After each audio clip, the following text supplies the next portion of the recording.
Alright everyone, welcome back to the channel for a little video. This is going to be a pretty quick video. This video is just going to entail basically what we're doing for the next step in the Mustang. I know I haven't made a video on the Mustang in quite a little bit, I guess, or quite some time. So basically what we're looking at is we're going to be removing the heater core, and to do that you're going to have to remove this entire dash. So the last thing that I need to do is find a dash that doesn't have these set cracks in it. As you can see, the sun has gotten the better of this dash over the time. I mean, this car is over 20 years old. I think this is fine, or the clips on this are broke, so it's just small things like that. And what I'm going to try to do is find door panels as well, so we don't have this as a solution for holding the door inserts in. And I'm going to find this and this as well, and we're going to make it all basically like the charcoal color. As you can see, the sun damage, or I guess maybe just heat, has gotten the better of the door as well. So I'm going to make a little, probably just be like one video of kind of just going through the whole thing. Definitely going to clean the interior. We're not going to remove the carpet or anything. We're just basically going to make this interior look mint as possible, I guess. So we're going to find this, make this back to the dark charcoal color, the factory color.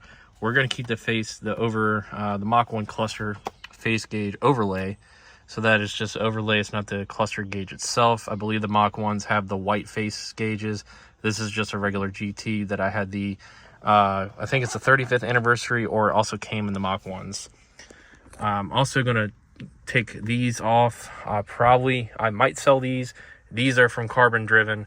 Unfortunately, I've looked on Reddit even to see like what happened to the guy that ran Carbon Driven. There's literally nothing that shows, one entailed or what happened to him. I don't know if he stopped making the stuff.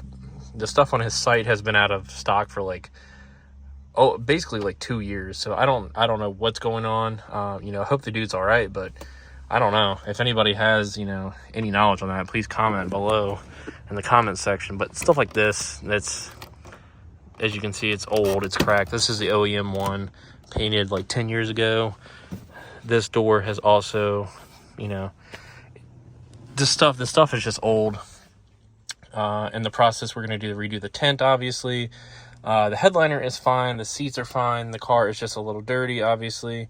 We're going to remove these. If you can see the two pedal covers right here, this is the Coyote electric control gas pedal, because it's drive-by-wire at that point. So the biggest thing is just turning this, replacing the heater core and turning this car back into factory. And there's probably going to be a few other things I'm going to do, maybe with a K member and stuff like that, to kind of switch some stuff up. Also, some of the stuff the car doesn't need. So I will make another video on that sooner or later.